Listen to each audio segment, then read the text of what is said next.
Straight from New Jersey, it's the SNL Nerds, the show where two comics from New Jersey nerd out about Saturday Night Live. I'm your co-host, John Trumbull. And I'm your co-host, Darren Patterson. Hello, Darren Patterson. Hello, sir. We're like halfway through the summer, or it feels like it just started. The summer always flies by. Right? Yeah, it's like my favorite season, but it's always way too short. Winter drags. Summer is just like, yes.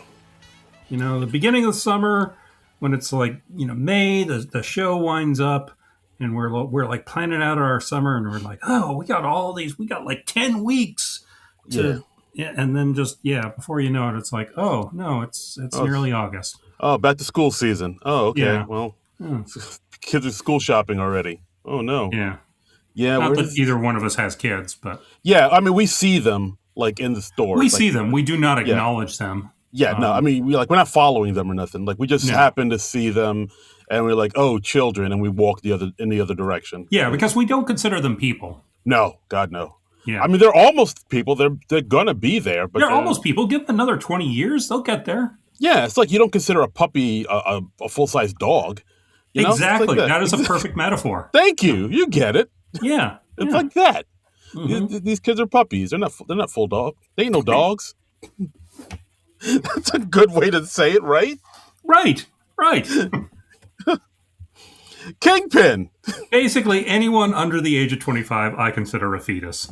Yes, exactly. You're a small child. Your brain isn't fully developed, and you have you have no real thoughts of your own until you hit the golden age of 25. Right. I mean, unless you're a listener to this podcast. Yes. In which case, you have refined taste beyond your years. Yes, yeah, exactly. Yes, if you are a fan of this podcast, and if you are a little on the younger side, then we applaud you. Yeah. And please don't forget to rate and review and subscribe and pass the word on to your friends. Yeah, show some kindness to your elders. Exactly. My knees are going, so like I'm going to need some elder care, not too far in the future. So exactly. Please. Exactly. So contribute to the Patreon. Yes, exactly. So I can get a nice nurse assistant to take care of me in my old age, please. Mm-hmm. Yeah. That's all we want. That's all we really want.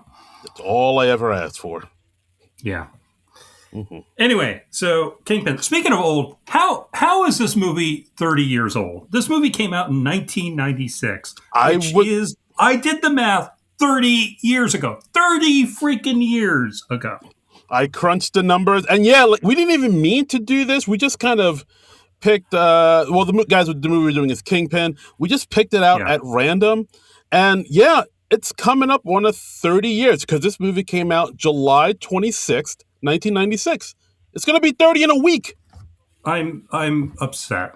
Actually, by the time you listen to this episode, because we are recording this like a week ahead of time, I think. Yeah, so you should be listening to this on or about the 30th anniversary of this movie, which boggles my mind. This is wild. This is crazy pants. What are we even doing here? I don't know. It's a movie from the 90s. It should be 20 years old on the outside. That's what I keep telling people, and they keep saying, "Sir, do you need help? Why are you screaming at us in this Dairy Queen?" This is a Wendy's. Yeah. This is a Wendy's. This is just someone I can call elder care.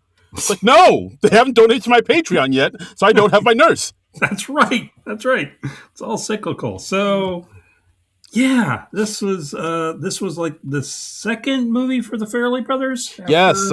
After they had their first big hit with Dumb and Dumber, which was a big old blockbuster hit, this movie came out, and then I think this movie, from what I've seen, it did okay, but not great. It had a budget of $25 million, grossed about $32 million. So it made its money back, but it definitely wasn't the hit that Dumb and Dumber were. But the movie they made after this, There's Something About Mary. So apparently this movie did underperform because the first thing on IMDb trivia about it says Peter Farrelly called the film's box office failure the biggest disappointment of the Farrelly brothers' career, attributing the failure to its release during the 1996 Olympics. Farrelly said it was a crushing blow to their ego. However, he said that 6 to 8 months later, when the film was released on home video, it became a big hit. So, Yeah, okay. because I mean, I was in college when this came out. I remember doing okay. I mean, I don't think it was a failure the way Yeah. Peter remembers it, but I remember it not doing great, but it did all right. Yeah. But it is one of those movies where like now it kind of has a bit of a cult following, and when people still look at Ernie McCracken lovingly and whatnot, Hmm. and yeah, so this is directed by the Farrelly brothers, written by Barry Finaro and Mort Nathan, writing team that worked on The Golden Girls, and Okay. Barry went to write on. He wrote Men in Black 2 and I Now Pronounce You Chuck and Larry. And Okay. yeah, and of course, Mort went to write and direct the classic cinematic masterpiece that is Boat Trip with Oh Cuba Gooding, my. with Cuba Gooding Jr. and Horatio Sanz. Which I have never seen Boat Trip in full, but We could do it for the podcast, we but could do it. It has Horatio Sands. It is, yeah. I, yeah, somebody's gonna have to donate to our Patreon for us to watch it because I never seen it, but I have a feeling it's gonna be like I'm not horrible. clamoring to see Boat Trip. I You're not know, yeah, I know Roger Moore's in it. Um, okay. I know there's a lot of attractive actresses playing like the Swedish bikini team or something like that. Because like, remember when the Swedish bikini team was a thing because they were in some commercial or another? Yeah, and like they were probably like a Bud commercial or something, Yeah, and something then like that. yeah, and they were everywhere because guys love the ladies. Go yo Hmm. yoing, awooga. But this, I think this might actually be my favorite of the Fairley Brothers movies. I think I do like this better than There's Something About Mary. Really? Yeah, I think Oh, so. okay, interesting. This movie made me laugh a lot back in the day, so it was interesting to Oh, revisit it. okay, and so would you say it still holds up? I enjoyed revisiting it. It doesn't. I've seen it a number of times before, so it doesn't really have any surprises to me anymore. Okay, So yeah, but I wasn't like, oh, this is horrible. How did I ever like this? okay. But it doesn't have the shock of the new anymore. You know? Yeah, I know. Like some of those jokes that are in this movie, which we'll talk about, like it really kind of come out of nowhere. Yeah, Some of these yeah. jokes were like, I'm oh, surprised the Fairley brothers didn't write this. I was very surprised when I saw that on this rewatch. I was like, oh wow, I thought they wrote most of their stuff, but yeah, that makes no, sense. not so much. I mean, maybe that's why it didn't do super great because they need to pen it and direct it for it to be to sort of have their flair, their flavor to it. But I don't yeah, know. interesting. But yeah, shall we get into this cinematic masterpiece? No, No, but I have all these notes. I know. I just wanted to throw you a curveball. I was just Okay, like, no, let's not talk about the movie. okay. Oh wait, actually, before Yeah. we talk about the movie, Oh, yeah. We do have some breaking SNL news. Yeah, that we gotta talk about. It came out this week. Chloe Fineman leaving Saturday Night Live after 7 seasons. So yeah. I'm not surprised that she's leaving. I'm mhm. surprised that it came out this summer though, because this is usually like a fall thing. Yeah, we don't usually get this news in July. I guess that really emphasizes that it was her choice. So Yeah, yeah. It seems like she wasn't let go. Let me see if I can pull it up. She made it official on Instagram, like mhm. as most people do these days. They Well, take to Chloe the Fineman in particular seems to be a big Instagram user. Yeah, yeah, but like very whenever active on that site. yeah, but it seems like whenever somebody wants to make like a big proclamation, they take to the gram, like their big hear ye moment. They go on Hmm. the IG. So yeah, so Chloe posted up not too long ago, about 4 days ago, from as of this recording, saying, "After 7 wonderful seasons at SNL, I have decided it's time for my next chapter. It's cliche to say this, but working at SNL has been the greatest privilege of my life. I still can't really believe I got to be a part of it. I fell in love with the place the second I walked through the door. Lauren, if you're reading this on your burner account, I want you to know that I am forever in your debt." Every day I was lucky enough to be surrounded by the best people in the business, and I was constantly amazed watching them work. Sewing a JoJo Siwa costume in 10 hours, writing a cold open at 2 p.m. on a Saturday, finishing the VFX of a video minutes before dress, parentheses. I don't know if finishing VFX is the right technical term, but you get the idea. I'm definitely not the first to make this observation, but it really is funny looking back at it all now because at the show you get so invested in everything you work on. You sob uncontrollably when your sketch isn't picked. You storm into a producer's office telling them that they've just made the biggest mistake of their lives. You call everyone you know to complain. And then you look back a few years later and it was a sketch called Lipstick for Thick Dogs. Mm-hmm. But that's just the show. You respect it so much that you give it absolutely everything you have, even when it's incredibly stupid. So you're ecstatic when it works out and the most devastated you've ever been when it doesn't. And in the end, it doesn't matter all that much, but it did at the moment. It's really hard to leave SNL, but it does feel like the right time. I'm going to miss it a lot. But the people who work there are my family, and that place is my home. And I know I'll never be too far away. And I swear to God, one day, sometime in the future, they will make lipsticks for thick dogs. Okay. And that's it. Yes, and that's all she wrote. Well, I mean, my basic feelings is I think she picked a good time to leave. I think like six Yeah, or seven seasons is just about perfect for an SNL cast member. Uh, it's a long enough time for us to enjoy them and get used to them and appreciate them, but not so long that we get sick of them. So I I think agree. that's about perfect. I agree. Yeah, I mean, she was a solid performer, Hmm. solid, supporting performer. I think I do feel like we kind of saw everything she could do, and she kind of took it as far as she could. Yeah, I think. I was kind of surprised in that, like, when she first started, I thought for sure she was going to be like the next breakout star. Yeah. And not to take anything away from her, I think she was great. But she didn't become like a breakout star on the level of like a Kristen Wiig or a Kate McKinnon or a Cecily Strong. And she was more of like a utility player, and there's nothing wrong with that. No, not at all. And she's the type of cast member I like to see because like great in impressions, Mm. brilliant impressionist, and very versatile.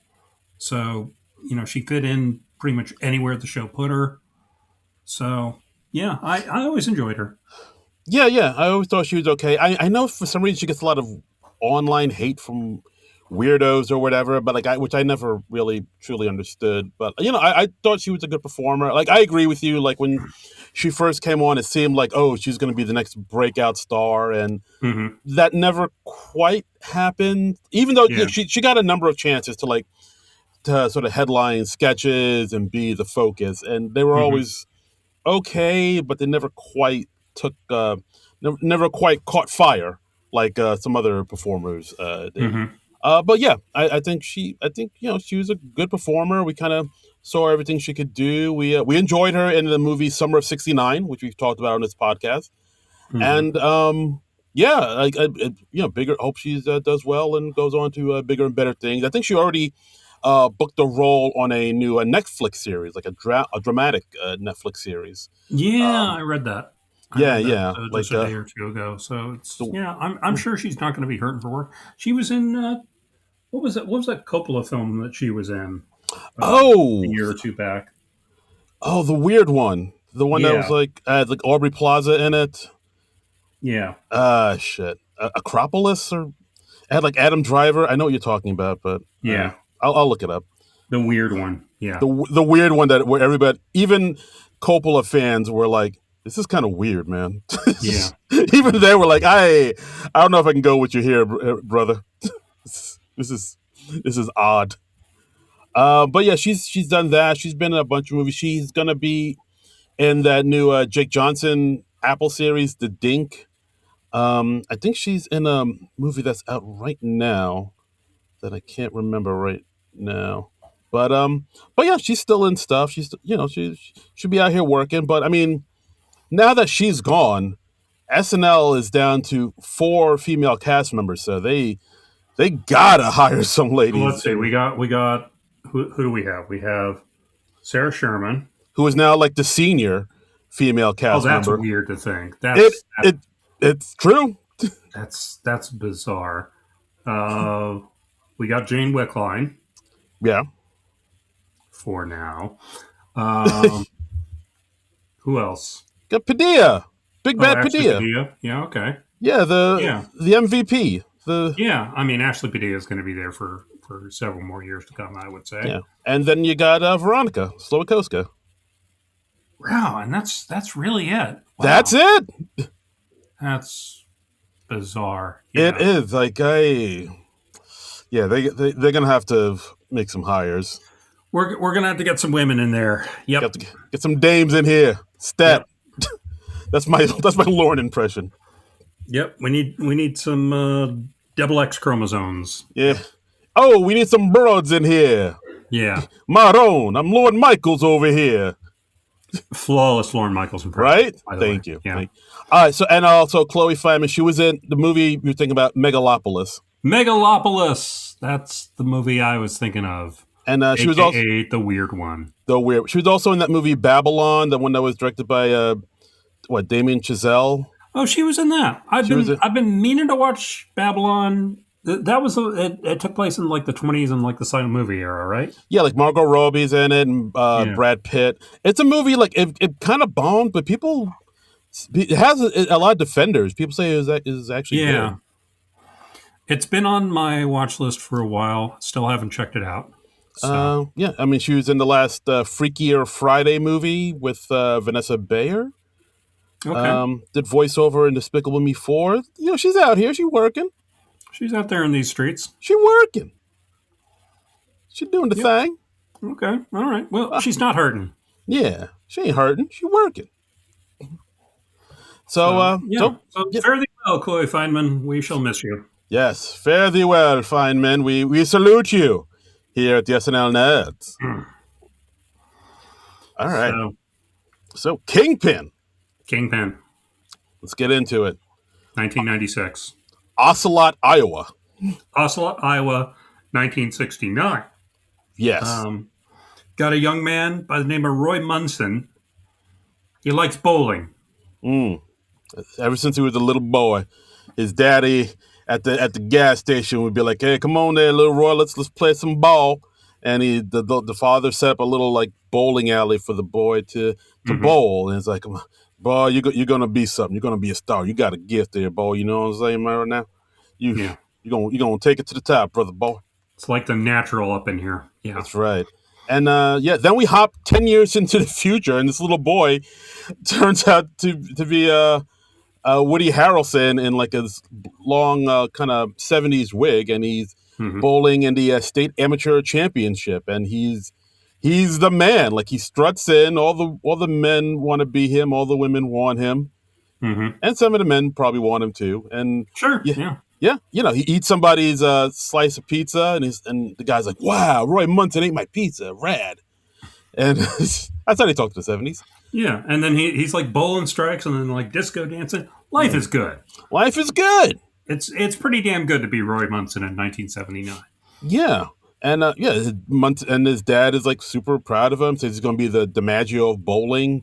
And his dad even gives him a pocket watch because this is when Roy is going to make his bones in the bowling world. And he's going to go on a professional bowling tour. So. And so one of his first big matches, he goes against Ernie McCracken, played by the legendary Mr. Bill Murray. I've heard of him. Yes. And I mean, Bill Murray in this role, he really, he's like slimier than I've ever. This is like the slimiest role he's ever been. I think this is like one of the great Bill Murray performances. I think if I was making a list of like maybe top 5 Bill Murray performances, I think Ernie McCracken in Kingpin would be up there. I would agree, because if he's not in the movie a lot, No, really. no, he disappears for the whole middle stretch of the movie, and I miss him. I'm like, where's Bill Murray? Yeah, like he's not like in the beginning of the movie he's in it, like the Hmm. whole chunk of the middle he's not, and Yeah. then he And appears. then curveball, in it again. Yeah. Yeah, at So the it's end, like in but a movie, out of the movie, then in the movie. I mean, who does that? Come crazy. on. But he's still like super memorable. Like you're Hmm. still like, oh yeah, Ernie McCracken, I remember him. I Yeah. mean, and he was so good. I mean, according to I believe what the Fairley brothers says, like he pretty much ad libbed most, if not all, of his lines. Yes. Yeah. He would just like glance at the script, kind of get the gist of the scene, and then he'd be like, okay, yeah, I know what I'm doing. And then he'd go in and just do whatever the F he wanted because he's Bill fucking Murray. Yeah, I mean, according to the Fairley brothers on the DVD commentary, they said they're glad that he did that because it was funnier. He made it Yeah. so much more better than it was. But yeah, so 1979, Roy's going against Ernie at the Odor Eaters Invitational, Yep. and sure enough, he wins. Hmm. Ernie is fuming mad, storms out, Yeah. and he gets a big old check. You know, he's making his way. Cut to Roy has some car trouble because turned out somebody put sugar in his gas tank, which was something that could really mess up your car back in the day. Yeah. Yeah. And it's like $2,000 worth of damage. And yeah, then he runs into Ernie McCracken again. By Oh, the way, Bill Murray has a wonderful like '70s fro mm, in these flashback scenes. Uh, very very funny. it's very nice. Uh, yeah. So then, yeah, Roy and Ernie have lunch, and then I think Mhm. you get to see how kind of how jerky and smarmy Ernie is. At one point, he tells a waitress, "Hey, would you mind washing off that perfume before you come back to our table, please?" Yeah, yeah. I'm like, And I God love it when damn. he just like leans back in his chair. He starts hitting on the women at the table behind him. And he just goes, "Hey." And one woman says, "Hey," back to him, and he just goes, "Not you." And then the woman next to her just is like, "Hey." And I read that like that was of course a Bill Murray improv, but he felt so bad about it after the take. He like apologized to the women playing those parts. I'm so sorry. I had to go for the joke. You get it. Yeah, yeah. I mean, but Yeah, I think that's kind of adorable. it He like is. as soon as they called cut, he went and apologized. Yeah. No, he plays a really good jerk, like slimy. He's almost on like a Chevy Chase level of jerk in this movie. It Yeah, is. yeah. He I feel is. like Bill Murray can turn it on and off more than Chevy Chase can. Chevy Chase his jerk dial just got stuck to 11, It's and his jerk dial is broken. yeah, Bill Murray can scale it down to like a 6. Yes, and I appreciate that. Yeah, yeah, Yeah. So we see Ernie talk to Roy about like, yeah, sorry, about your car, and but like you need to sort of have like a side hustle. You need to make some money on the side, like all the other bowlers do. And he's like, do you want to yeah. do that? You want to make some money on the side? So then he takes Roy to the like real secret, kind of sketchy bowling alley. Hmm. And Roy has reservations about it, but he still goes and does it. And then they pull the scam on the locals there, where they pretend to be dictionary salesmen Yeah. and hustle You're on people a out of. gravy train with biscuit wheels. I love that line. You're on the gravy biscuit wheels. Yeah. So then they pretend not to know much about bowling, so they can Hmm. hustle, rubes out of their hard earned money. Yeah, yeah. And then And one of the guys they're up against is like a guy in a clerical collar. And he's like, "Oh yeah, well, bowling, gambling, that's like my one vice." And then a waitress brings over like a beer, and he's like, "Oh, thanks, sugar." And I think he smacks her on the ass, and he's like, yeah, "Oh well, two vices." well, And they're like, "Oh well, yeah, still, that's not bad." yeah. Forgive me, Father. Yeah. So then Yes. they play double or nothing. They bet, and then they end up. There's like a 7-10 split, which Roy makes, and of course they end up, Mhm. hustling these guys for all their money, and they get into the car. Roy feels weird about it, and he's like, "Hey, you sure this is legal?" And Ernie's like, "I don't know, but it's fun though, isn't it?" Yeah. And then, like, a crowd of irate people that they just hustled come out to them, and Roy's like, oh, well, there comes a time when you have to go out and face the music.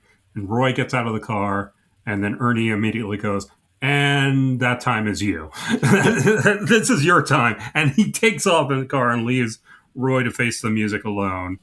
Yeah, Uh, and yeah. also Roy sees there's a bag of sugar in the back Oh, of yes. Yeah. Ernie's car, and he's like, "Hey, what's that sugar there for?" It's like, It's, "Oh, it's for the coffee." yeah, it's for my coffee with my breakfast. So yeah, Uh, I get the feeling that this Ernie McCracken guy is not a good guy. yeah, I don't think he's on the level. No, no. So the folks are very upset with Roy. They drag him back into the bowling alley, and they put his hand in the ball changer, and it like mangles his hand. Yeah, And like I, then yeah, I mean, I remember the first time I watched this part, I thought it's kind of like horrific, this scene, because it is, yeah. it's like not played for laughs at all. It's not funny. It's literally Roy, begging and screaming, for his life as he gets his hand put into a ball return and just straight up de-handed. Or was he unhanded?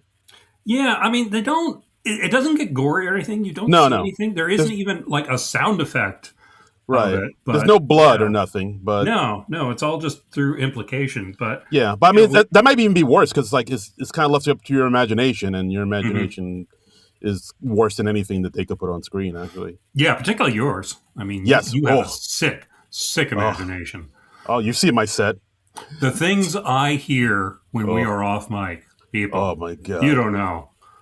You don't know. you, the horror, the horror. So yeah, so his hand is damaged. His right hand is damaged. His bowling career is obviously over. We then pick up in Scranton, Pennsylvania, 17 years later, and Roy has no hand. He has a hook for a hand, Mm. and we got him answering the alarm clock, and he like goes to turn it off, and he just impales the alarm clock with his hook. Yeah, And a lot of we hook get like jokes in we this movie. get a solid 5 minutes of just all the hardships that his hook is still causing him after 17 years. He like accidentally takes off the rear view mirror of his car. He rips his jacket as he's trying to put it on. Yeah, It's just, he had this really bad comb over. yeah. Yeah, he's The not comb living. overs in this movie. Oh my god. Oof. The comb overs deserve their own spot in the closing credits of this movie. Yeah, like I mean, we'll get there, but like you think Roy's comb over is bad? Just wait till you see The hair Ernie's. department, they 100% earn their paychecks They in did. this movie. They were cooking with this one, boy. Yeah, there's like, shh, let them cook. But yeah, so his life has kind of gone to shit. He's always drunk, and Mm-hmm. he's like 2 months behind on rent. He's living in a Yeah, crappy apartment. It ain't good. It ain't good. no. He's still trying to keep his hand in the bowling game, though. He's going to bowling alleys and he's trying to sell them supplies. And the owner of the bowling alley is like, look, I don't need any of this stuff. I don't know what to tell you. But excuse me, Roy sees a fellow who is bowling in the alley, and it's this young man named Ishmael, Mm. played by Randy Quaid, former SNL cast member Randy Quaid. Yeah, yeah, and he's like, he's doing really well. I think Roy doesn't see him at first, but he hears him knocking down some pins, and Right.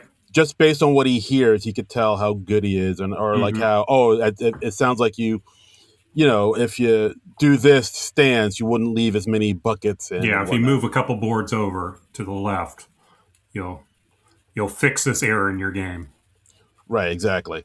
So yeah, so then he does, and he strikes up a conversation, and he introduces himself, and he finds out his average is like around 265, 270, and Yeah. so Roy sees promise. He's like, oh, this guy might be able to go somewhere. So Hmm. he ends up following him, offers to be his bowling manager slash coach. Ishmael's not interested. Yeah. Yeah, like, and basically he finds out that the guy, like you said, he's Amish. He lives out in the Amish country, but he doesn't want anything to do with them. Nope. Nope. Nope, nope. Nope. No, he's Amish, so he's trying to keep this bowling thing on the down low because it's kind of against his beliefs. Yeah, the thou shalt not bowl. Thou shalt not bowl. That's the Yes. 11th commandment. It's one of the those secret commandments that Mel Brooks dropped Yeah. in History of the World Part One. Oi. So Roy goes back home to his apartment and he sees a guy robbing his landlady, and he comes up and he like splashes coffee in the guy's face, runs him off, and landlady's like, "Oh, Roy, you saved my life. You saved me. You don't worry about that rent. You're good. You know, we're all good." And then when Roy goes into his apartment, we see that it was all a setup, and the mugger was actually in league with Roy. Right. And actually, we see that the mugger is a young Willie Garson, who's like, Yeah. I mean, for those that know Sex and the City, he played Stanford, who, he was like a recurring character. And unfortunately, he passed away, I believe, a few years ago. Oh, spoilers. I'm sorry. Oh, wait. Was this on the show or in real life? No, in real life, Willie Garson, he passed away from like. Oh, well, crap. Well, now I feel bad. I'm sorry. I thought you were doing spoilers for Sex and the City. No, I mean, I think you're saying he was killed off on Sex and the City. No, I mean, I think his character passed away on the show because the actual character, the actual man passed away, IRL, as the kids say. Wow, way to bring the room down. Sorry. He's pointing out that this guy from this movie from 30 years ago is dead now. What the hell, man? I know, I'm a real jerk, but Jersey's own Willie Garson, R.I.P. R.I.P. So, and then as Roy's paying the guy off, and the guy's like asking for extra because he's like, "I didn't expect you to throw coffee in my face." I got burns, man. Yeah, and then just then the landlady walks in and she's like, "Hey, Roy, I know you like drinking," so she has like a bottle of booze. That's like her peace offering. I know you like your alcohol, so Right. Yeah. So she recognizes that. Oh, wait, the guy who mugged me knows Roy. This whole thing was a setup. Oh, Roy, you piece of shit. And Roy like throws another cup of coffee in the guy's face. Yeah, and then the guy and the guy like jumps out the window. Yeah. But the landlady's not being fooled the second time. Fool me once, shame on you. Fool me twice, shame on me. Yeah. So she threatens to call the cops. Roy says, "Hey, let's not do that. Whoa, there has to be some way. There has to be some way I can make this up to you." Mm-hmm. And she's like, "Well, there's one way." Yeah. Yeah. That's the way. Yeah. Uh-huh. So he sleeps with his landlady. And then we cut to post-coital, and Roy is immediately going over to his toilet and throwing up. Yeah, you see it too. You see like barf coming out of his mouth. You do. I was like, oh god. Yeah, this movie goes there. This movie really. I forgot how wild this movie gets in some places. I mean, the Farrelly brothers, they are pretty fearless in that regard. They like the outrageous humor. They like some of the gross out humor. There's some of that in here. Yeah. Yeah, for sure. Mm-hmm.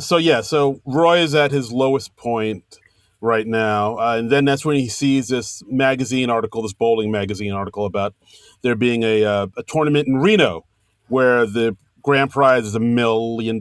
So he drives back to the Amish country and tries to get that kid he saw, Ishmael, to go with him, and he could be his coach and just to win that mill because he needs that money.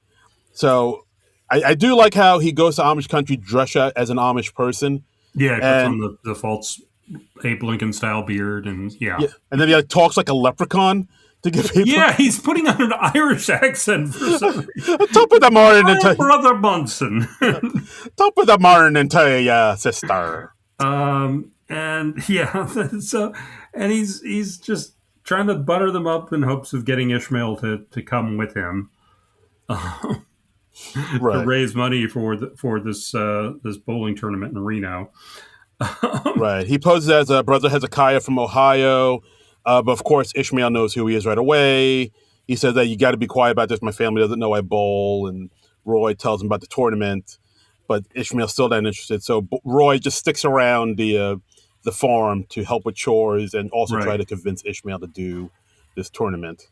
He tries milking a cow. Yeah, that Um, scene. Wow. yeah. He comes out. He's like, "Hey, I milked a cow. It took me a while to get going." And we see he's got like this huge milk mustache, and he's got like a bucket of milk. And then the dad says, "We don't have a cow. We have a bull." So That was because I was like, wait, did you use? So you used your mouth, but yeah. why did you do that? You, uh, Well, you know, I had to get it going. that's the only way. Got to That's prime that pump, man. use your hands, you maniac. What are you doing? Slopping down a cow like that? Oh, I mean, worked, didn't it? yeah, I guess. Holy Toledo! Yeah, and yeah. So like after that, Roy's like, "Yeah, I'm gonna go brush my teeth. I'm gonna get some mouthwash." Yeah, this, get this bull juice out of my mouth. Yeah, and we see he doesn't really fit in with the Amish community. There's like a barn raising, and he immediately abandons the barn raising when they ring the dinner bell, and so Yeah, the barn collapses. but yeah, but no one got hurt. It's fine. No one got hurt. It's fine. It's all Yeah, good. it's all Uh, good. But yeah, they're not taking kindly to Brother Munson. yeah, they think they don't really understand his ways.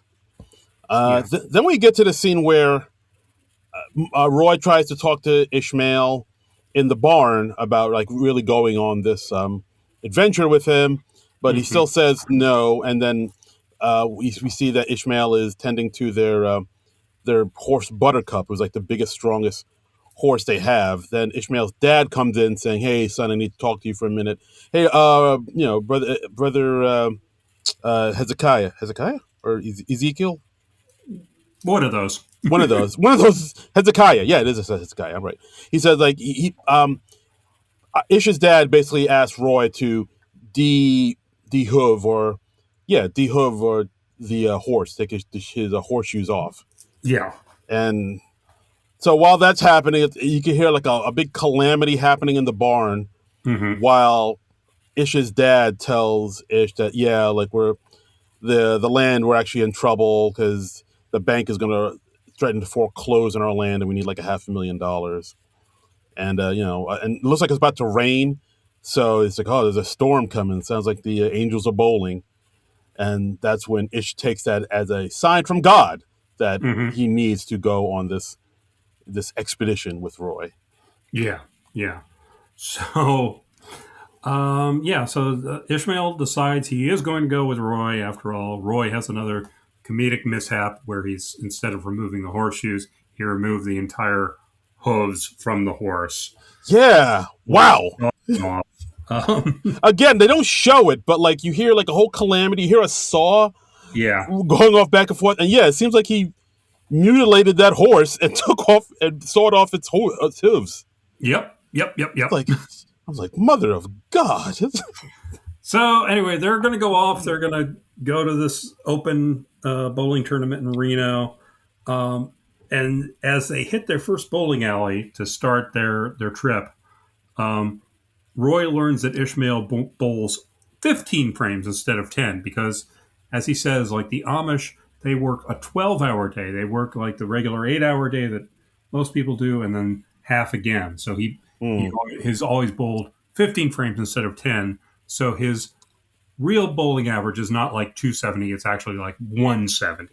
Ugh. He's like, "How can I do this when it's when it's just 10 frames instead of 15? We do everything half again as hard as you do." So Son of a bitch. yeah, So when Roy sees this, he's like, "All right, well, maybe I can't make you a winner. Maybe we should yeah, just go home." Like he's already ready to quit this whole yeah, excursion. yeah, But like Itch really wants to go to Reno, because he can't go back home a loser. He doesn't want to, he doesn't want to Munson it up. He'll yeah, come back all Munson, and then Roy's like, "Wait, are people using my last name as like a, a way of saying like when you failed or something?" yeah, yeah. He learns that his last name has become a slang for failure. It's like, yeah, it's when you've screwed up beyond all recognition, and You It's just like, humiliated yourself and everyone who's ever known you. And yeah. it's like, oh no. So, like, I mean, at this point, Roy kind of realizes he really has nowhere else to go. He can't really go back home. Yeah. So he's like, all right, He well, has a let's. flashback to his landlady going, Yeah, yeah. That's in something that his yeah, rearview mirror. yeah. That's something that happens throughout the thing where like he sees the landlady doing the little the cunnilingus uh, Hmm.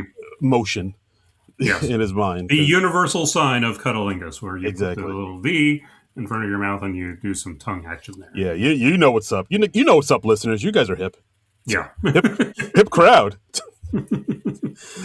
So they figure, all right, we got nowhere else to go, so let's try to do this. We'll go to Reno. So they see some training montages. We put them out we see them on the road. We see Ishmael kind of learning how the world works outside of the Amish country. You see him taking a dump in a urinal, which was I remember seeing that in the trailer and be like, wow, that is these Fairley brothers, man. Yep. That's something else. That is some kind of something. Yeah. And they go into a bowling alley. They try to pull the dictionary salesman scam because it went so well for Rudy last time. Yeah, I'm surprised he did this because, like, after what happened to him, you think he'd like want to stay away from that scam. Like, he'd be traumatized by that scam, but I guess not. Yeah, well, I mean, this time he's not the bowler, so maybe he figures it'll work out better for him. Okay, fair enough. You know what? That's right. But the guy at the bar, the bowling alley, he's like, yeah, I forget, how does this scam go again? He's like onto them right from the word go. Damn. So he's like, hey guys, look, if you're looking for a money game, go to this address, and they'll set you up. Mm-hmm. So they go to this mansion, and it's like $1,000 a game. And there's this kind of scuzzy guy named Stan. Yeah, he looks like the lead singer of Bush in the '90s, but it's not. I looked it up. It's like, oh, that's not Gavin Rossdale, but his hair and his look looks a lot like Gavin Rossdale. He seemed to have like a little eyeliner underneath his eyes. Ooh, I noticed. Oh, yeah. he's fancy. He's a fancy lad. Fancy lad. So so we see not Gavin Rossdale and his lovely lady companion Claudia, played by Vanessa Angel.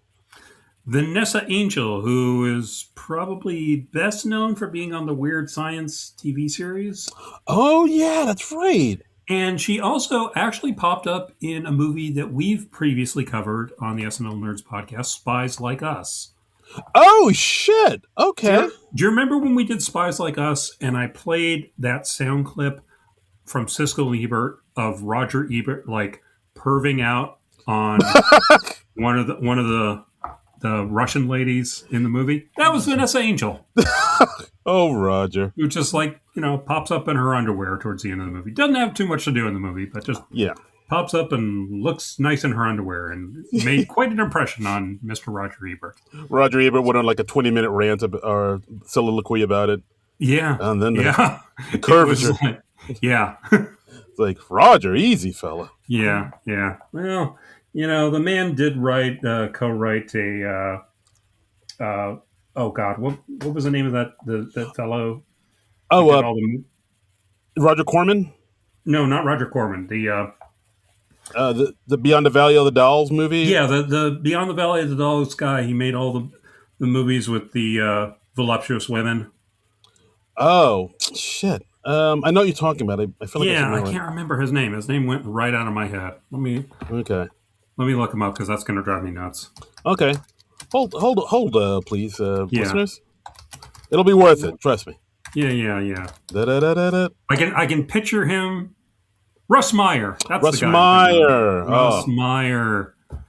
He loved him some jiggly bits. Yeah. Holy cow! Beyond the Valley of the Dolls is in the Criterion Collection. What? Yeah. Really? Yeah. That's my happening, and it freaks me out. Holy cow! Huh? I mean, I've never seen it, but like from what I've heard, it's not a good movie. It has. I'm just looking at the listing for Beyond the Valley of the Dolls now. It has a commentary from 2003 featuring screenwriter Roger Ebert. All right. Audio commentary from 2006, featuring actors Dolly Reed, Cynthia Myers, Harrison Page, John Lazar, and Erica Gavin. New interview with filmmaker Roger Waters. Well, I mean, I may have to add this to my wish list. I had no idea this was in the Criterion Collection. It's 50% off, I believe, this week. My goodness. It may be, yeah. Wow. Okay. I'm actually kind of surprised because, like, yeah, it's a movie you don't hear too many people talk about except for how it's not good. I know it's a cult movie. I mean, and like Mike Myers quoted it in Austin Powers, like, this is my happening and it freaks me out. That's from Beyond the Valley of the Dolls. Huh. Oh, okay. So, all right. I stand corrected. It follows 3 young female rockers going Hollywood in hell-bent 60s style under the spell of a flamboyant producer whose decadent bashes showcase Myers' trademark libidinal exuberance. Transgressive and outrageous, this big studio version of a debaucherous midnight movie is an addictively entertaining romp for one of cinema's great outsider artists. He was king of the nudies, apparently. King of the nudies. Russ Meyer. Okay, so anyway, so that's Russ Meyer, who's connected to Roger Ebert, who is connected to Vanessa Angel because he perved out on her on an old episode of Siskel and Ebert. That's how we got to that tangent. Yes, and we're back. So and we're back. And we're back. Yes. So Stan and Claudia are engaged with Ish and Roy in this bowling game, $1,000 a game. See, dude looks like. Oh, and of course, this is where we see Ish. He needs 3 strikes to win the whole thing. He gets 2 strikes. Yeah. And that's when Claudia is like, "Oh, it's hot in here. I need to get something cool from the fridge." Yeah. And then of course he gets opens up the fridge, gets a beer, and of course the cold from the fridge causes a nippular reaction. There we go. Thank you. Yeah. Oh God. Yeah. And of course, got the nips out, and everybody in the room is like, "Ga ga ga." Yeah, this is like the distraction technique. Exactly. That they do to throw off the person's concentration. Right. And Roy is like, huh? But Ish is just so oblivious and innocent. He's like, "Oh, I'll go get a drink," and then he goes, and then we see the nip thing happen to Randy Quaid. And everybody's like, "Ga ga ga." Yeah. Right. And but he goes back and he gets the 3rd strike. So Ish wins. Yay! Yay! And then they win money. Yay! Big money. And then Claudia makes sort of a smart-ass comment. She's like, "Oh, wow, the great Stan got beat at his own game." And then Stan's like, "Hey, can I talk to you privately in the next room?" And he's doing some bad stuff. He's like hitting her. He's beating her up. I was like, "Wow, whoa, not good. Not good. Not a healthy relationship." No, I was like, "Oh, this movie took a turn." Yeah. And then so then Stan comes out, acts like nothing happened, and he's like, "All right, let me give you guys your money." But then he notices that Roy has some fake money in his pocket, because before they came in, Roy had a bunch of Monopoly money in his hand, but he had like some real money wrapped around it, so it makes it look like he has a stack of real money. So it looks like he had the $1,000 stake, but he didn't have that money. So they're like, "Oh, you're trying to take me? You didn't even have enough money to play." Yeah, you son of a bitch! What the hell, man? So and then I think there's like a blackout. They lose power in the room or something. Yeah, it's a melee. Like Stanley's about to, go off on Roy, punches him in the face, and the lights go off, and then Ish, Roy, and Claudia, they all make a run for it. Yeah. Claudia slashes Stan's tires, and they all get into Roy's car and drive off. They escape together, and she's like, "Yeah, he's like, that was my rule. I do not stand for hitting." So he was apparently putting up with a lot of stuff, and this was the straw that broke the camel's back. So she's like, "Yeah, I'm getting out of here. This is an unhealthy relationship. I'm going to throw on my lot with these two. Yeah, these two winners, scammers. Yeah, this is my ship has come in." That's right.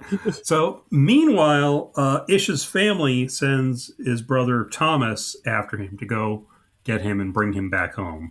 Yeah, because I guess they feel like, I don't know, if I feel like maybe they thought, "Oh, he's not going to make it out there on his own, this little quest he's doing, so just bring him back." How will you make it on your own? Nice. So yes, they send Thomas to go back and get him. We also see that the horse Buttercup is a lot shorter now, Yes, yes. which is a nice little Nice, visual gag. nice sight gag. Nice sight Nice little gag. sight gag. So meanwhile, Claudia decides to become business partners with Roy and Ishmael, and she's like, "Hey, I've got $500 stake money, so we can make this happen." Yeah, and you guys ain't got no money because I saw you had the fake money, so you kind of need me right now. And they're all doing this while they're eating in a diner, and we see Jonathan Richman, musician, playing in the background, who will go on to be in "There's Something About Mary." Yeah, he's sort of almost like the narrator of the Greek chorus of "There's Something About Mary." Yeah, bandolier, something. Yeah, bandolier. That's a good word, right? Yeah, love it. That's a word you don't hear nearly enough of. Bandolier. I know. I just pulled it out of my ass. I was like, oh, that's a good word. It's a good word. It's a good word. Strong word. Thank you. Manly word. Thank you. So yeah. So meanwhile, there's a woman who asks Ishmael to dance at the bar to this like honky tonk music, and Ishmael's like, "Oh, so this is rock and roll," and he's very naive, and he's never danced before, and the lady's like, "Oh, well, I'll teach you." And then her boyfriend comes in. Her boyfriend Skidmark, played by baseball pitcher Roger Clemens. Yeah. So random. Random cameo, yep. And he's not pleased to see his woman dancing with another dude. You trying to pick up my woman? Yeah. And and Roy comes in. You think, oh, he's going to come to Ish's defense and defuse the situation. No, Roy just like punches out Ish. You don't mow another man's lawn. Yeah. That was pretty funny. And they're like, well, hey, look, I saved him from a beating from like all those 3-4 guys. And Claudia's like, you didn't have to have beers with them afterwards. And he's like, well, I couldn't let them know that we knew each other, could I? Had to sell the story. Yeah. Roy is just such a scumbag. I love it. Yeah, he really is. Yeah. So the three of them team up. They decide, and they pull the scams all over the country to get enough money to go to Reno. Yeah. A lot of them, of course, involve Claudia dressing up in short skirts and jiggling up and down, and all the men going. She's distracting the other bowlers. Yeah, awooga. Yeah, hubba hubba, boyo. And we have one gag during this montage where her distraction techniques are not really working with these old farmers. And so Ishmael gets an idea. We see him whisper to Roy, and then they bring in like a sheep. Yeah. And the farmers are distracted by the sheep. Wow. Wow. Bestiality. They all do it. Hey. Once you go sheep, you don't, you that's all you'll want to sleep with. I'll work on that. Well done, sir. I'll work. No, that wasn't good. Flawless. No, flawless. No. That was my first draft. I'm going back. No, it's perfect. Perfect as is. Don't edit it in the least. No, that was a rough draft. Perfect. That was great. Great writing. Great delivery. Flawless. 10 out of 10. Okay. Yeah. So they're running these scams. At one point, they beat an old woman who's like in a jazzy scooter at bowling. Oh, yes. Yeah. And turns out she has no money, so we see them driving off with her jazzy scooter strapped to the car. To the car. God damn. Yeah. This movie goes hard. So hard. And then there's we see them at the hotel. Like Roy gets Ishmael up in the middle of the night. He's like, "Hey, Ish, we gotta go. There's this big dangerous cloud coming. We gotta, no time to talk to Miss Claudia. We gotta go." So he's really trying to abandon Claudia and cut her out. Right. But they find Claudia's already in the car, so she's on to them. She's a smart cookie. Yep. And so Roy and Claudia go off and they fight. They're just like, hey, look, we're, we don't trust each other, but we gotta, we're both trying to exploit Ishmael. Yeah. And it turned into an actual fist fight between the two of them. Yeah, like at one point she kicks him right in the nuts and she's like, oh, you must have wide feet. You got both of them. Yes. And we see them like hitting each other. He like punches her in the boobs several times. Yeah, and they kind of jiggle all over the place. Yeah, he like punches it and it just sort of like shifts to the side. It's very funny because it's so absurd. It's like cartoonish logic. Yeah, very much so. But then after the fight, they see that Ish is already taken off and Yeah, left a note saying, "Oh, I thought you guys were my friends. Goodbye forever." So right. it's like, oh, so now they got to go look for Ishmael. Yeah. So it's just Roy and Claudia left to their own devices. They're driving around. I guess they're still ostensibly on the way to Reno. It's kind of vague. But Roy realizes when they're on the road, he's like close to his boyhood home in Iowa. In what was the name of the town? Ocelot. Ocelot, Iowa. Iowa. And he's like, "Hey, I haven't been here in years." Um, and he takes Claudia over to his boyhood home. We see like the backyard bowling alley, the makeshift bowling alley that his dad made for him. Yeah, we see the town is kind of on hard times. Everything's kind of run down. Yeah, It's not the thriving, town it was before. right, right. And Roy pulls out the watch that he got from his dad. He says, "I never could get this thing to work. I guess time stopped for me when I left this town." Ooh. And he mentions that his dad died 10 years ago, and he didn't even have the nerve to come back home for the funeral. And yeah, so Yeah. Claudia develops some sympathy for him. She says, "Hey, look, why don't we start over? We'll fresh start, you and me, Mm. and we're gonna go find Ishmael. We're gonna go Yeah. find Ish." Yeah. I mean, this movie. Yeah. I mean, this movie with the tone, it kind of shifts kind of wildly because it does wild stuff like shaving off Yeah, a horse's hooves, but then you get right. some serious stuff like this where you It, see Roy as like a real tragic figure. yeah, it has some scenes where it does get kind of dramatic, and yeah, we're playing things kind of seriously, and because Woody Harrelson actually, because he's got dramatic chops, of course, they really play. It works. I mean, it gives the movie a little gravity. Yeah, I like it. very much so, very much so. So they're still looking for Ishmael. They find him dancing in a strip club. Oh yeah, Just lipstick he's and shaking it for money, yeah, shaking it for dollar bills, y'all. hmm What? Yeah, just lipstick and Yeah, bikini top, just shaking the goods for the men's. that's right. It's Just oof. Tense. we're like a year or so after Showgirls, so it's this is the next best thing. Yes, he's your private dancer for money. That's right. Uh, but yeah, so then they take him off. They run out of the place. Yeah, Tells Ishmael that they've made up and they're okay now. They're going to work as a team. No bullshit, no yeah. games, no lies. All for one for all. Then they go off and they make it By the to. way, for this whole sequence, Randy Quaid is in a two-piece bikini with a tiara. Yes. Just put that mental image in there. just yeah, if you want I think to. he has false eyelashes too. Yeah, he really went all out for this. Yeah, So if you want to picture how that looks, yeah, he prettied himself up. Yeah, yeah, he's a pretty looking boy. Uh, and they make it to Reno. They drive past the Jeffersons on ice, you're right. which Yeah, I don't is that why did they? I Put don't that think in? that's actually a thing. No. Okay, I was wondering why they put that in. I thought it was just like a little quick side joke they put in there. I don't know. Well, I mean, they come back to it later. That's true. That's true. I guess. Yeah. Yeah. So, Yeah. So they're like, oh, Jefferson on ice. I love Sherman Helmsley. yeah. They wake up in the hotel room all hungover.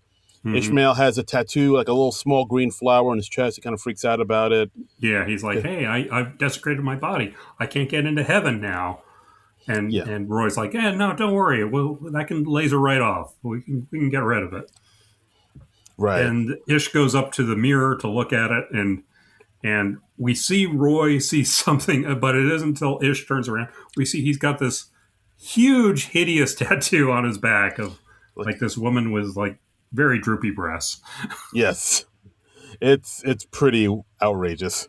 It's bad in every sense of the word. It's Yes. aesthetically bad. It is a bad drawing. It is a bad tattoo work. It's it does not look good. It's all types of bad. Oops, all bad. Yes. Yeah, so then they go to the casino floor, walk past a craps table where we see a gambler played by, what's this? SNL alum Chris Elliott. Chris Elliott, yeah, our third SNL alum in the cast. Chris Elliott, who of course returns later in the next Farrelly Brothers movie, Something About Mary. He's like a millionaire high roller, and he's like, "Hey, sugar, just blow these dice. Give me a little luck." And he of course means Claudia, Vanessa Angel, but Randy Quaid is like, "Oh yeah, sure." And so he snatches the dice and throws them, and it actually wins. Yeah, and then Chris is just like, "Huh, all right, intriguing." Okay. Right. And then just then, since we're in Reno, we're rearing towards the climax of the movie. Who should return in the movie but Ernie McCracken, the great Bill Murray? What? Yeah. Ernie McCracken's also in the bowling tournament. One of the reporters is asking him about a pending paternity suit, and Ernie's like, "Hey, no, there's no truth to that. I pulled out of her really early." Jesus Christ, Ernie. So white. Mother of God. And we find out that Ernie actually knows Claudia. He has a history with Claudia. Yeah. As Ernie says, it's a small world when you've got unbelievable tits. I think that's beautiful. That's poetry, man. Yeah, and he's like, "Hey, baby, let's... Do you think about me? I think about you. Let's make a new start of it." I mean, come on. Do you remember Chicago? I remember Chicago. Yeah, I mean, I guess Claudia has a thing for bowlers. Yeah, maybe. I guess it's, yeah. I mean, she seems to have a type. Yeah, I mean, her ex Stanley and Ernie and then Roy. Yeah. That is officially a pattern, my friend. It is a pattern. She's like a bowling groupie. We never see her bowl herself, do we? No, we don't. She just kind of jumps around in high heels. Yeah, she's just sort of the honeypot. Yeah, very much so. I'm also, speaking of Ernie, I mean, my God, that comb over. Holy cow. He has a spectacular comb over. I mean, you thought his 70s fro was something else. The comb over that Bill Murray is sporting at the end of this movie. Oh my God. I Chihuahua. It is a thing of beauty. Wow. Yeah, it is. I words can't even do it justice. You got to watch it. You have to see this movie just for Bill Murray's comb over. I mean, my God, it is. What they did with this, I was laughing so hard at the end of this movie for that. Right. Yeah, it is. It still makes me smile. But Ernie is being like a major grade A jerk, pisses off everybody so much. Ishmael actually takes a swing at him. He hits the wall and he breaks his hand. Yeah. So oh, no. Now he can't bowl in the tournament. What are we going to do? I don't know, John. I don't know. But yeah, then we see Claudia go back to her hotel room. And who happens to be there? Oh, my God, Stan. Yeah. Ex-boyfriend Stan. Abusive ex-boyfriend Stan. The guy who looks like the lead singer from what band was it? Bush. That's right. Yeah. Gwen Stefani's ex. Oh, yeah. Yeah, that guy. So he's a jerk. Yeah. Damn. And yeah, so who's the guy from The Voice that she hooked up with? The guy? Country guy. Yeah. I want to say Brett, maybe. Brett Kavanaugh. No. Oh God, no. I hope not. Okay. The Voice. Tim McGraw? No. Mixing up all my country singers. Okay, I'm going to look this up. I'll look. I got it. Stefani. I think they got married, right? They did. Husband. Fuck. Gavin. No. Oh, Blake Shelton. Blake. I knew it's something. That's the guy. It was something folksy sounding. That's the guy. Yeah. Blake Shelton. Something like that. Yeah. Unlikely couple, but they seem to be very happy. So yeah, I mean, I guess just judging from the promos I've seen from The Voice, I know nothing about them. I've never watched a full episode of The Voice. Yeah, I mean, it was a cute gimmick in the beginning, but then it kind of ran thin. And yeah, I feel like romance, you mean? Oh, no, I meant the show, but I like Okay. that. Okay. And like I don't know, it seems like Gwen has become more and more conservative in her as she's gotten older, from what I've seen. But whatever, the heart wants what it wants. No, I guess she ain't no holla back girl after all. Oh, that shit is bananas. Yeah. BNANAS. Anyway, so Stan has come after Claudia, and he offers, or she offers to take off with him, and she's like, "Hey, I've got like 42 grand here in this bag that we've raised, so I can take off with you, and we're just gonna go off. Yeah, I'm gonna leave these guys in the lurch as I do, because this is what I do. This is what I do. I leave people in the lurch and take off with lots of money." Right. So then Roy and Ish try to find Claudia. They go to her hotel room. They find out she actually checked out and she has their bag of money. So now they're like, well, she betrayed us. So then they go to the bar, drink away their sorrows. And this scene has one of my favorite gags in the movie. It's just Woody Harrelson just sitting at the bar, and then he just, apropos of nothing, he just randomly turns to the stranger next to him and says, "Who you calling a psycho?" It's so freaking funny. And the guy's like, I didn't say anything. Yeah. I had forgotten that gag, but that made me laugh.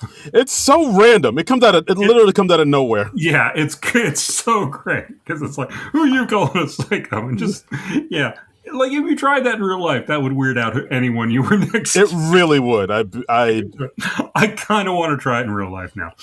Oh, you'll be sitting alone. I know. Yeah. What else is new? Wow. And then Chris Elliott returns. He comes over. He makes a proposition. He's like, "Hey, I'm going to offer you $1 million to sleep with your friend." So this is kind of playing off like another movie that Woody Harrelson had done not long before, Indecent Proposal.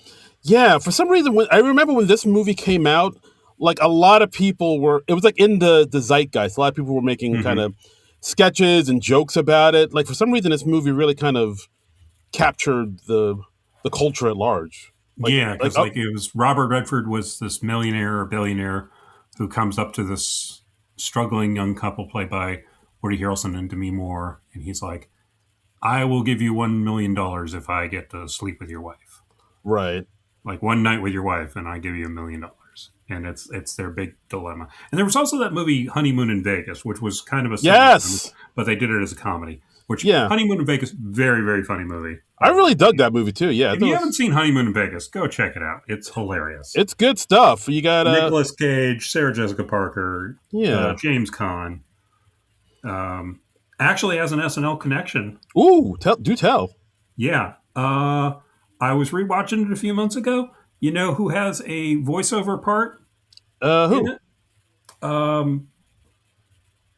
That guy, who's the announcer at SNL, whose name I'm blanking on. What the hell? Don Pardo? Don Pardo. Don Pardo. Wow, John. Isn't it? Yeah, I know. Oh boy! Wow, you left me hanging there. I was like, who did it? And he was like, oh, I know. I was trying to buy myself some time. I was like, the name will come to me. The name didn't come to me, Darren. Oh boy, it's bad. All right, maybe bad. I'm looking up now. Maybe we'll do Honeymoon in Vegas. I got Pat Morita, got Peter Boyle in this thing. Mm-hmm. Tony Shalhoub. Shalhoub, yeah. A young Bruno Mars. Yes. Interesting. Yes. Yeah. All right, maybe. Mm-hmm. Maybe we'll do this. Hey. Yeah. Oh, it's on Tubi. Okay. Okay. Yeah. I can rock with that. That might be where I watched it a few months ago. Okay, I can rock with that. And that's where I learned the Don Pardo connection. And I was like, I'm going to remember that. And I am totally going to remember that man's name. And not so much. No, not so much. So anyway, we have Chris Elliott. He comes over and he makes this proposition. And then we have like cut to Roy and he's like swimming in dollar bills. And then it flashes back and we learn that's just a dream sequence.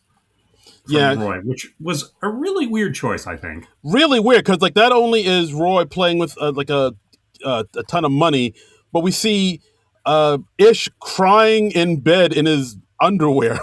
Right, and he's like icing his crotch. He's Yeah. got like a pillow under his crotch, so he's something heinous has gone on there. Oh dear. Um, and I think it's one of the only times this movie just kind of backs away from a joke it made. It's really Yeah. kind of odd.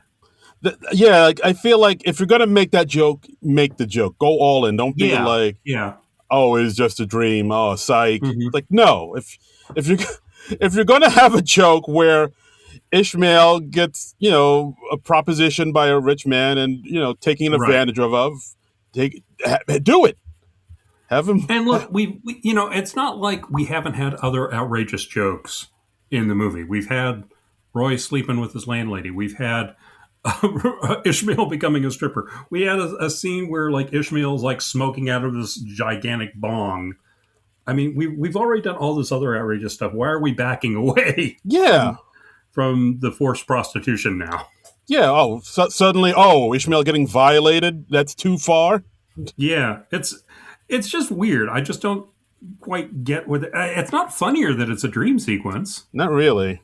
Yeah, you just see that and you're just like, oh, okay, Yeah. that's weird. All right. Okay. But yeah. So it was just a dream. The two of them still got no money, and that's hmm where Ishmael says, "Well, Mr. Munson, you should do it. You should bowl in the tournament. You still have Right. it. You can still do this." And Roy's like, "No, wait, I got no hand. What are you talking about?" Yeah. And then that's when they cut to a commercial they see on the TV playing at the bar for the Unified Fund, where Ernie McCracken acts as a father to fatherless children, and it's Right. like him standing next to these fatherless children, and of course the mom of all these fatherless children are all Super hot. super Yeah. hot supermodels. Yes. Yeah. He's sponsoring a different fatherless family in every city of the tournament. And like the kids in the commercial are like, sometimes I wake up in the morning and Mr. McCracken's already there with my mom. Yeah. So he's just plowing throughout these Yeah. United States. And the last shot of the ad is just Bill Murray standing with like these four super hot, statuesque, voluptuous women, and the kids are just like sort of barely in frame at the bottom. And Yeah. he's like, these kids, they almost got Munsoned, but now that's not going to happen. Wow. It's so funny. It's so over the top. Wow. Yeah, and Bill Murray's just so freaking funny. He really is. But then of course that's when Roy sees this and it just makes him so angry. He's like, "All right, I'll do it. I'll bowl."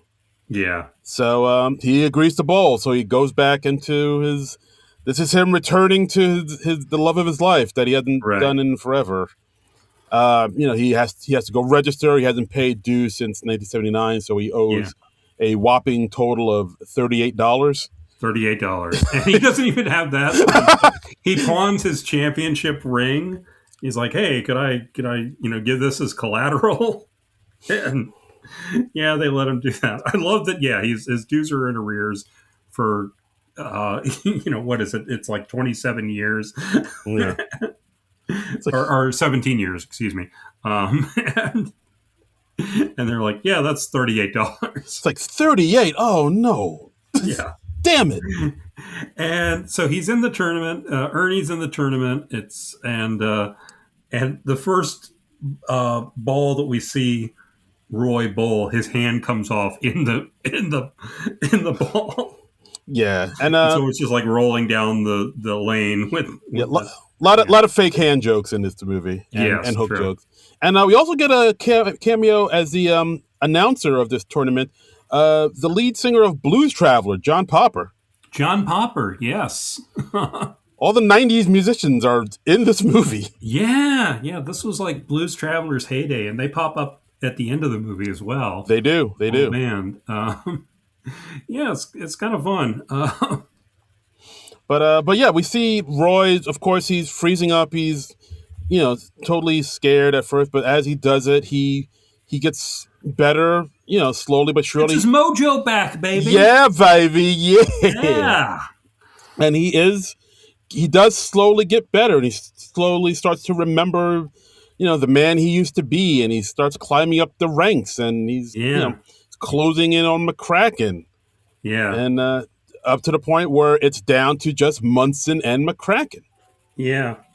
And there's a great joke at this point where Roy looks up on the electronic scoreboard and he sees a note on there. It just says, Roy, I made a mistake. Please forgive me. Let's get married. Claudia. And Roy thinks like, oh my God, Claudia's come back to me. We're going to have a big romantic reunion. And then he looks over and then it's like Ernie McCracken. And he's just like laughing by the scoreboard. He programmed it in and then it shifts to a new message. It's like, in your dreams, Munson. Oh, it's so funny. It's so cruel and it's so funny. And it comes at just the right point in the movie too, because it's the point in where a lot of movies you would have that romantic reunion right before the big climactic match. But no, that doesn't happen. It's just Bill Murray being a dick. Yeah, that's kind of surprising. This movie really kind of subverted my expectations, especially this final scene. We'll get into it, but there are a lot of moments in this final scene where I thought one thing would happen and then the total opposite happened. Zigs where you thought it was going to zag. Very much so. We'll get there. So it's down to Roy and Ernie. We got Urge finals. And then finals, we got Urge Overkill singing the national anthem.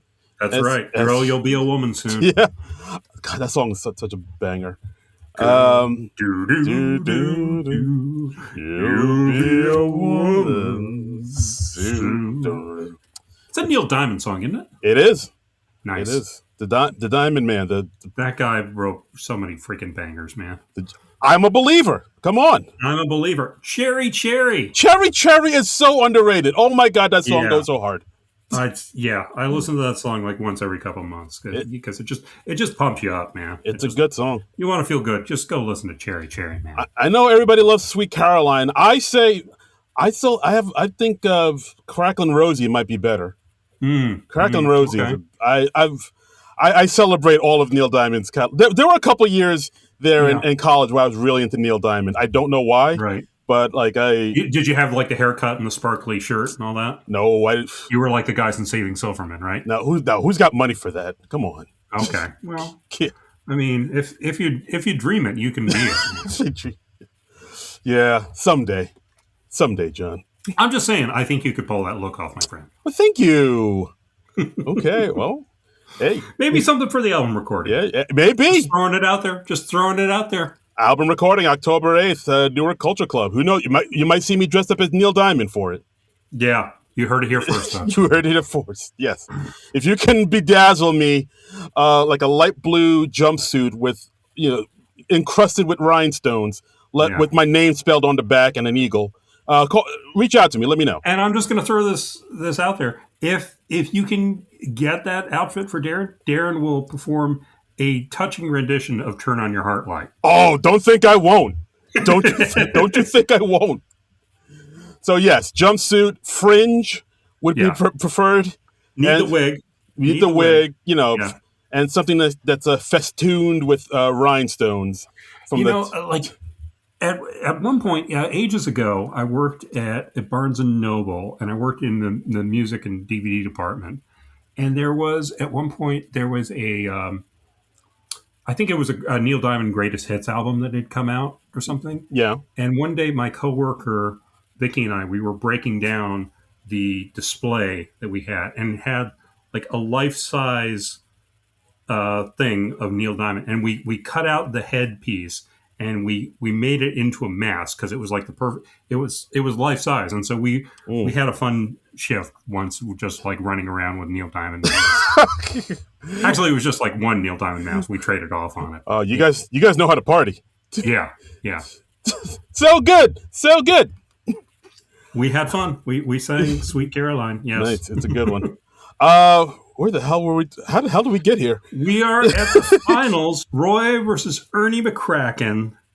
Battle of the Comb-Overs. The Comb-Overs are so outrageous. Oh my God! The finale of this movie, the Comb-Overs. When they go askew, it is chef's kiss. Right. And also you have McCracken, like he's wearing these like cowboy shirts with like flames on them and like a little scarf around his neck and his bowling ball. Yeah. It's like this clear bowling ball with a rose in it. I mean, a rose embedded inside of it. It's like wow.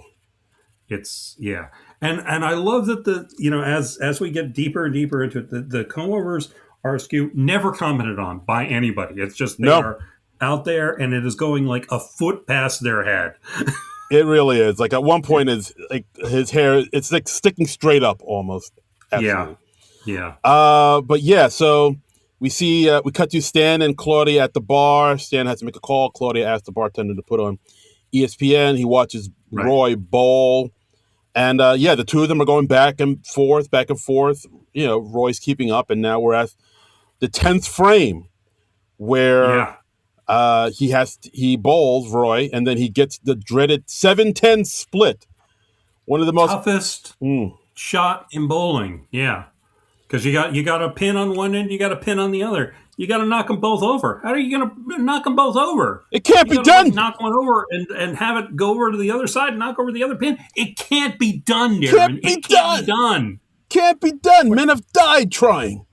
That's true. That's true. I'm sure there's documentation on that. Yeah, I think that's a fact. I said Yeah. it. I said it into a microphone. And then just then, Brother Thomas comes to get Ishmael and take him home. And I mean, so even Ish isn't there anymore. Claudia's gone. Ish is gone. What the hell? Yeah, that's one of the points where I thought, because when Thomas goes to get Ishmael, I thought Ishmael would like maybe put up a fight more, or like maybe he would have learned to be more assertive, spending time with Roy. But no, he just like agrees to go with Thomas, and then they both take off. Yeah. Which that does. Oh, that's surprising. Huh. Yeah. All right. But movie's zigging, you're zagging, my friend. But yeah, against all odds, Roy makes the 7-10 split, and he does it, and you can see McCracken start to McCrack a little bit. He's unraveling. Oh, I see what you did there. Wordplay. Yeah. Then Roy hits 2 strikes, so now Big Ern McCracken has to hit 3 consecutive strikes to win the tournament. Right. Wow. I mean, pressure's on. Pressure is on.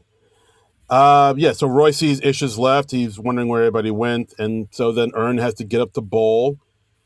He gets 1 strike. He gets 2 strikes. Yeah. And he can see, he looks like a man. When he goes up to the 3rd strike, Bill Murray, he looks like a man possessed. Like he is not there. He is hoisting that ball in the air. His eyes are just bulging out of his skull. He has this deranged look on his face. Again, so funny. So it's And then he hits the 3rd strike. And amazingly enough, this is a thing that Bill Murray did in real life. He bowled 3 consecutive strikes.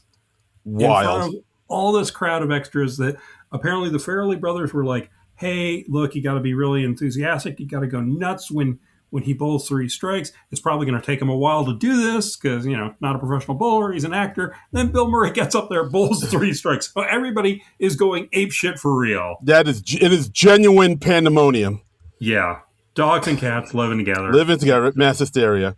And he hits the 3rd strike. He wins by 1 pin. So he wins the tournament 226 to 225. Yeah. And Ernie wins. Roy loses. The bad guy wins. It's Chinatown. Yeah. What the fuck? This is like, I mean, I was like, wait, Roy came all this way and that's it? He blew it? Yeah. I was like, and then to just twist the knife, they are shaking hands after the tournament. Roy's rubber hand comes off in Ernie's hand, and Ernie just throws the rubber hand into the crowd. And the announcer's like, oh, some lucky fan has a souvenir now. Yeah. And they're saying, like, Ernie, you won the tournament. What does this mean for you? And he's like, finally, Big Ern is above the law. I finally have enough money to do whatever I want. Yeah. It's so great. Jeez. He plays such a great jerk. It's one of the all-time best Bill Murray performances. It's pretty wild. And and then but it's Roy's just sitting there stunned all alone, and he's there all day, like even after the game is over and everybody's left, and it's just him and the custodian sweeping up, and one of the custodians finds his hand. It's like, oh, here, sorry, man, here you go. Yeah, he just gives it back to him. So he at least gets his hand back, so that's something, right? Yeah, I guess. But yeah, like that really surprised me. Like, that the bad guy won in this. I was Yeah. like, huh, all right, okay. And Kind of wallowing in it. Yeah. And then Roy's getting ready to leave Reno. He's getting up in his car. And then Stan comes back. He comes to beat up Roy because apparently Claudia ran off with him. Didn't see that coming. yeah, I mean, who could have seen that coming? Claudia leaving the guy she was with and stealing a bunch of money. I mean, that's only happened like 2-3 times in this movie. Yeah. The things that are happening, no one could Yeah. have seen coming. And yeah, and then Stan says that Claudia called Ernie McCracken 14 times in the last few days. So apparently she was in cahoots with Ernie. Yeah. And again, another really nice scene from Woody Harrelson where he's like, "Oh no, I hate Ernie McCracken. He gave me this," and he holds up his rubber hand. And every time he does that in the movie, where he's like trying to indicate his ring, his championship ring, everybody comments on the hand instead. Right. And this is the one time he's like commenting on the actual hand, and they start reacting to the ring, which is a nice callback. But like they're like, "Oh, Ernie did that to you," and he's like, "Well, yes. Well, no, I used to think that, but maybe it was my fault." He's like kind of owning up to his own mistakes for the first time. And again, Harrelson like gives it a little gravity, man. You feel for Roy. Yeah, like I think this is a scene that because like I said earlier, I was kind of shocked. I was like, oh, he didn't win. What the fuck was this all about? But I think this scene makes it like kind of say what it's all about, like about him sort of owning his role into what happened to his life. Because it is true, he didn't like back in then he didn't feel good about going into that bowling alley, but he still went. Yeah. So it's like it, and he's finally taken responsibility for it. Yeah. So it's like, yeah, I was naive, but something in me was telling me not to go, but I still went. So it's like, was it all Ernie's fault? Not really. Like maybe I need to. He's like, I don't know. He's like he's questioning himself for the first time in like 2 decades. So yeah. So it's like I was like, oh, okay. So it's not about whether he won the game. It's about this moment. About how you play the game. Darren. Yeah. Oh, there it is. Yeah. Life lessons. Yeah. Yeah. So we cut back to 1 week later. Roy is back in his crappy apartment. He's pouring out all his alcohol, quitting drinking. Mm-hmm. Claudia shows up to the apartment, and she has the money. They were actually able to double it because Stan bet against him. Yeah. So they actually have more money. They'd have 84. And she confesses that she made all those calls to Ernie just to throw Stan off the scent. So that Stan thought that she was in league with Ernie, but she was really planning to come back to Roy the whole time. Right. Exactly. So Claudia kind of lays it all out on the line, saying, "Yeah, because look, the alcoholic guy with the rubber hand who lost the bowling tournament in Reno. You got to lock that shit down." Yeah. Oh, all the ladies are going to want him. That's right. Ladies love cool Roy nonsense. Cool.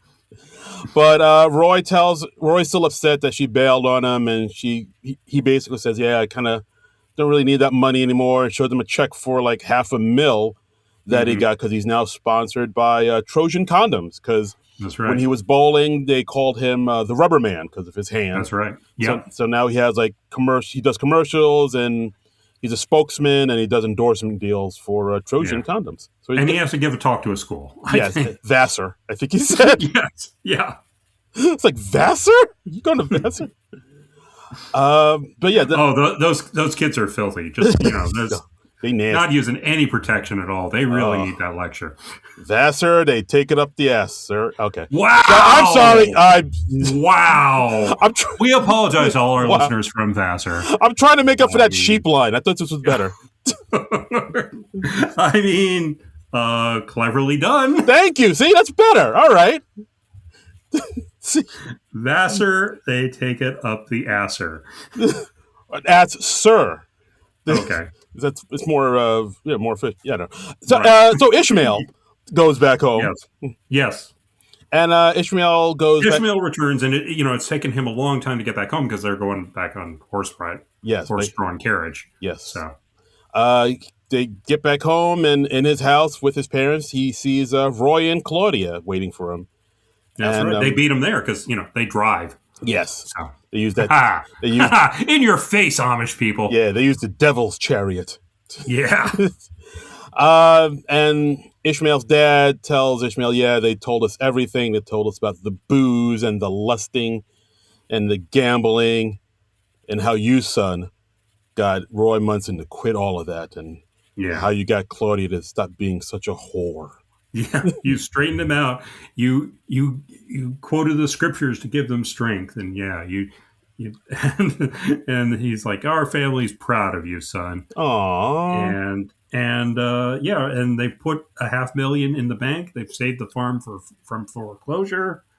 It's all good. They're all hunky dory. Yeah. Ishmael's accepted back into the community. He's got a cute lady who seems to be into him. Rebecca. Yeah. Rebecca. Yeah. Yeah. I mean, I don't know what he's going to do about those tattoos, though, but we'll cross that bridge when we get to it, I guess. I don't know. Yeah. And then, Claudia and Roy. They got another $500,000. They can probably pay for some laser. Yeah. But they can't use lasers. That's the devil's plaything, isn't it? It's all it all belongs to the devil. Yeah, it's all the devil stuff. Yeah. It's the devil's sunshine lasers are. So we got a joyful reunion at the Amish community.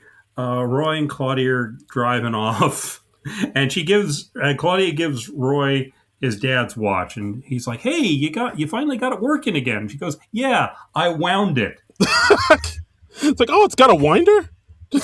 Yeah. I love that he was just so stupid he didn't realize he had to wind the watch for 17 years. That was pretty funny, yeah. Yeah.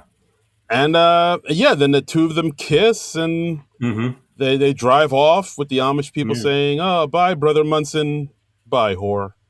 Bye, whore. Bye, whore." And then we have, for no reason whatsoever, we have Blues Trapper as Amish guys. They're playing their song, But Anyway. Catchy little song. Yeah. Catchy little number. Yeah, and it's from their first album. Yeah, and then that's the movie, Kingpin. Yeah, a lot of ups and downs. The tone kind of changes all over the place, but it's still got a lot of solid jokes in here. It holds up pretty well. It was longer than I remembered. It's like nearly 2 hours. It's like an hour 53. I was surprised at how long it was too. I was like, oh wow. Yeah, like usually a movie like this, you're expecting like an hour and a half, but. Yeah, it works. I think so. Meanders a little bit, maybe, but still good, still very funny. Still good, and I would agree with you. One of Bill Murray's best performances. I mean, like he's not in the entire film, but when he's in it, you remember. What is there is choice. Is primo Bill Murray. It's like A++, double plus good. Yeah, exactly. It's almost like how. John Turturro isn't in The Big Lebowski that much at all, but when he's on there, he makes a meal out of the time he's in there. Another bowling movie. Bowling movie. Is there something about bowling movies that brings out great performances from character actors, you think? I don't know. I don't know, John, but I didn't watch my friends die face down in the muck. So I just fucking strumpet. Just waltz around. I gotta rewatch The Big Lebowski. It's been ages since I watched that one. That's right. It's pretty fantastic. Yeah. God, I used to be able to quote it all the time. I gotta watch it again just so I can keep up on that. Yeah, you really do. You can't let those Big Lebowski skills atrophy, man. I know, right? Yeah. What will my friends think? What will they say? Those Big Lebowski quotes, they really pull the room together. Yeah, so. I can't let down the little Lebowskis. Anyway, that's Kingpin. Yeah, that's fun. Check it out. Yeah. Can't believe it's 30 years old, but yep. Check it out, folks. And that's our episode, guys. Thanks again for listening to the podcast. As always, you could follow us on the Blue Skies at SNL Nerds. You can donate to our Patreon, Non-Productive.com.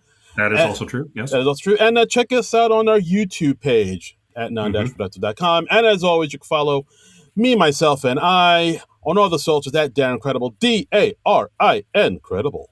Yes, and you can follow me on all the socials at Trumbull Comic, TRUMBULL on the word comic. And check us out on the YouTube. You can find the entire archive of the podcast there, and you can hear us talking about all sorts of other old movies with SNL cast members.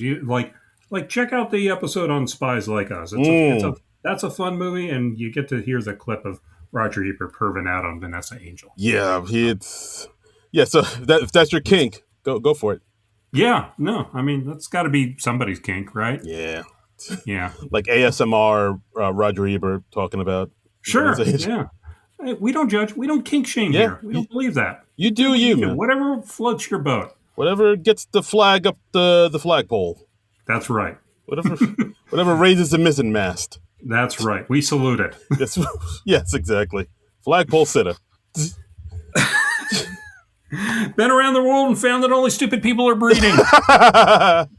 Breeding's cloning and feeding, and I don't even know the TV. Nice. But I'm not well. Army Danger, underrated band. They deserved a better go of it. Yeah, I think we talked about them on another episode when we talked about 100 Cigarettes? That sounds right. Yeah, because they did a cover of Save It for Later in the movie 200 Cigarettes, when actually you hear the original version of Save It for Later during the burn reason sequence in this movie. So it all ties together. It's all a rich tapestry. That's right. Yeah, it really ties the room together. I'm intertwining my fingers right now Yes, I see it. Symbolize the rich tapestry of this movie and our podcast in general, the SNL nerds. It all comes together. It all comes together. It's all about that. Yeah. So, but John, what are we going to do for the next episode? Because the next episode, I believe that's your birthday episode, good sir. Oh yeah. Oh, what are we going to do? Fuck if I know. What? But no, I think we're gonna have some fun. I think we're gonna watch an old favorite of mine. Is it one you've seen before? I can't remember if you've watched it before. We're gonna watch the movie Zero Effect, people. Yeah, Bill Pullman, our SNL connection, Mr. Ben Stiller. Yes, we got Ryan O'Neal up in this motherfucker. Angela Featherstone, Kim Dickens. Yes. Yeah, this is a movie I believe I saw maybe once or twice years ago, but I don't remember much of it at all. So this will be new to me again. It is a fun movie. It has only grown on me over the years as I've seen it. It is one that I own. Oh. And it actually, surprisingly enough, has a Sherlock Holmes connection. What? So we'll get into that next week. I'll tell you all about it, my friend. Ooh, la-di-da. All about it. Yeah. So, Zero Effect, Bill Pullman, Ben Stiller. Yeah, it's good stuff. Yeah. All right. Looking forward to it. So that'll be it. Next week, you have your homework assignment, people. Go watch Zero Effect in good health.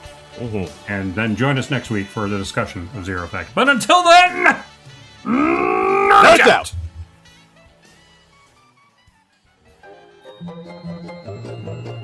This has been a non-productive media presentation. Executive producer Frank Hablawi. This program and many others like it on the Non-Productive Network is distributed under a Creative Commons Attribution Non-Commercial No Derivatives license. Please share it, but ask before trying to change it or sell it. For more information, visit non-productive.com.